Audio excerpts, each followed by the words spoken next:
Halo semuanya, selamat datang di sesi bedah materi kita hari ini. Nah, kalau kalian lagi siap-siap buat menghadapi Olimpiade Pedagogik PGSD atau sekedar pengen ngasah strategi ngajar di kelas biar makin jago, kalian ada di tempat yang pas banget. Hari ini kita bakal ngupas tuntas topik yang, jujur aja, sering bikin pusing para pendidik. Yup, tujuan pembelajaran atau TP dan alur tujuan pembelajaran alias ATP di kurikulum Merdeka.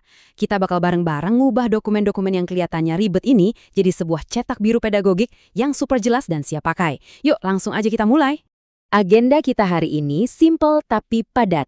Kita mulai dari bagian pertama, fondasi kurikulum SD, lanjut ke anatomi TP, pakai rumus ABCD, menguasai taksonomi Bloom, masuk ke ranah afektif dan psikomotorik, menyusun ATP, dan terakhir ditutup dengan kriteria penilaian atau KKTP. Oke, masuk ke bagian pertama, 1. Fondasi kurikulum SD, pergeseran paradigma di kurikulum Merdeka. Dulu di kurikulum lama, kita terbiasa banget sama yang namanya KD dan KI. Bentuknya poin-poin yang kaku.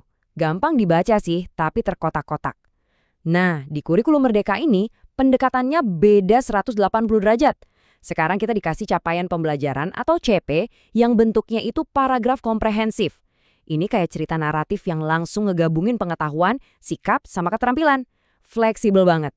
Tapi ya gitu, kita benar-benar dituntut buat bisa membedah paragraf panjang ini sendiri. Terus, ada tantangan yang spesifik banget nih buat kita di SD. CP ini tuh disusunnya per fase, bukan per kelas.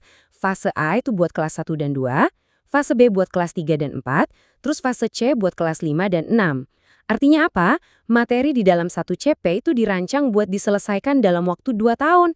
Makanya kolaborasi antar guru, misalnya guru kelas 3 ngobrol bareng guru kelas 4, itu benar-benar harga mati biar alur belajarnya nyambung terus.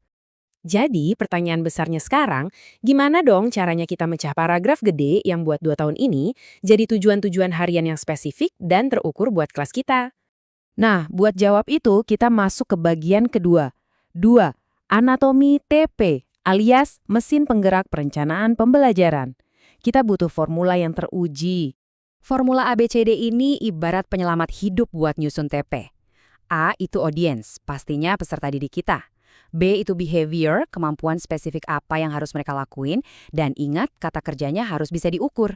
Terus C itu condition, dalam kondisi kayak gimana mereka ngelakuinnya, pakai alat atau media apa, dan D itu degree, seberapa bagus mereka harus ngerjainnya.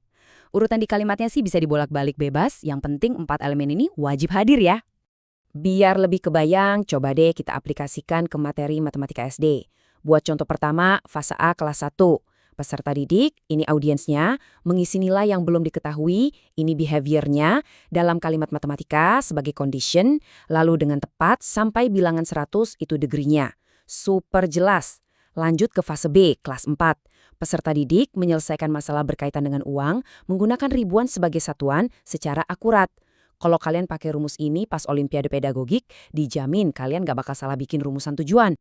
Bagian selanjutnya, 3. Menguasai taksonomi Bloom. Ini penting banget buat milih kata kerja di komponen behavior tadi. Taksonomi Bloom edisi revisi ini ibarat anak tangga. Mulai dari yang paling bawah, C1 mengingat informasi, naik ke C2 memahami, terus C3 mengaplikasikan. Habis itu kita masuk wilayah yang lebih berat nih, C4 menganalisis, C5 mengevaluasi, sampai puncaknya C6 menciptakan sesuatu. Biasanya, buat anak SD di fase A, kita banyak main di area C1 sampai C3. Tapi, begitu masuk fase B dan C, kita harus mulai dorong mereka buat mikir di level C4 sampai C6. 6 level tadi sebenarnya kebagi jadi 2 kategori besar yang pasti sering banget kalian dengar, LOTS dan HOTS. LOTS itu keterampilan tingkat rendah dari C1 sampai C3. Ini tuh fondasi. Kita nggak bisa minta anak analisis kalau mereka nginget aja belum bisa kan?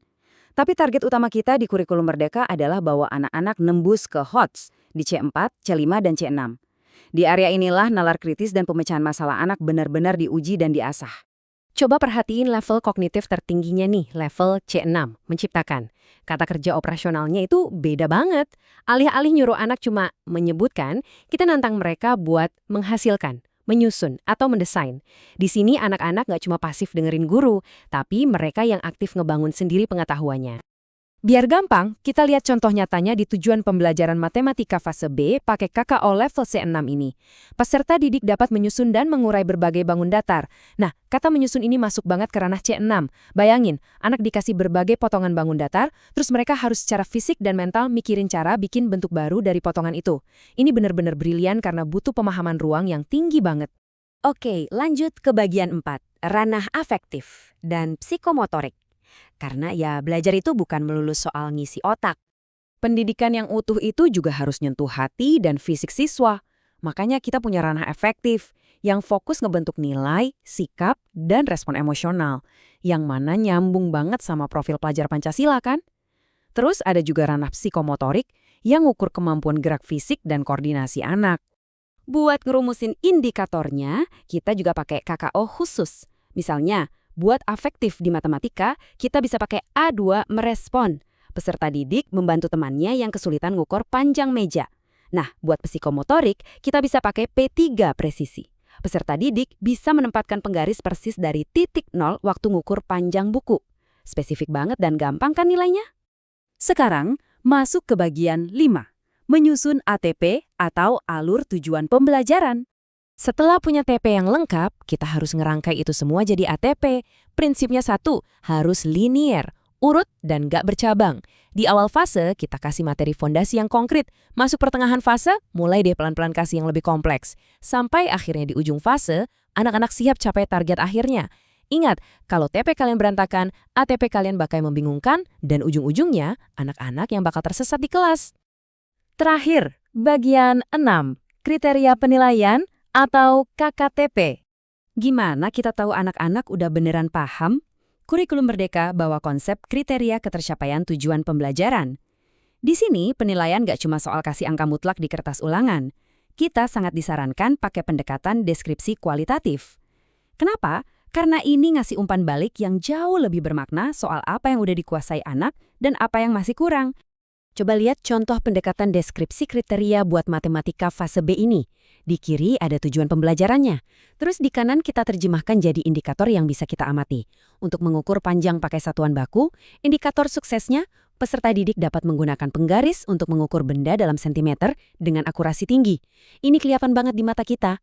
Kalau anak udah bisa ngelakuin yang di kolom kanan, artinya dia sah mencapai tujuan di kolom kiri. Jadi poin utamanya, merancang pembelajaran di kurikulum Merdeka itu bukan sekedar copy-paste dokumen administrasi biar kelihatan tebel. Ini tuh benar-benar proses arsitektural. Dari CP yang luas, dipecah pakai formula ABCD, dikalibrasi levelnya pakai taksonomi Bloom, disusun jadi alur yang rapi, dan dikunci pakai kriteria penilaian yang tajam. Nah, pertanyaannya buat kalian hari ini. Apakah deretan indikator yang kalian buat selama ini benar-benar berfungsi sebagai cetak biru kesuksesan anak-anak? Atau jangan-jangan cuma sekedar tumpukan kertas pelengkap syarat di meja? Saya harap bedah materi hari ini ngasih kalian amunisi baru buat naklukin Olimpiade Pedagogik atau memimpin kelas kalian jadi lebih hidup. Terus semangat bereksplorasi dan sampai jumpa di bedah materi kita berikutnya.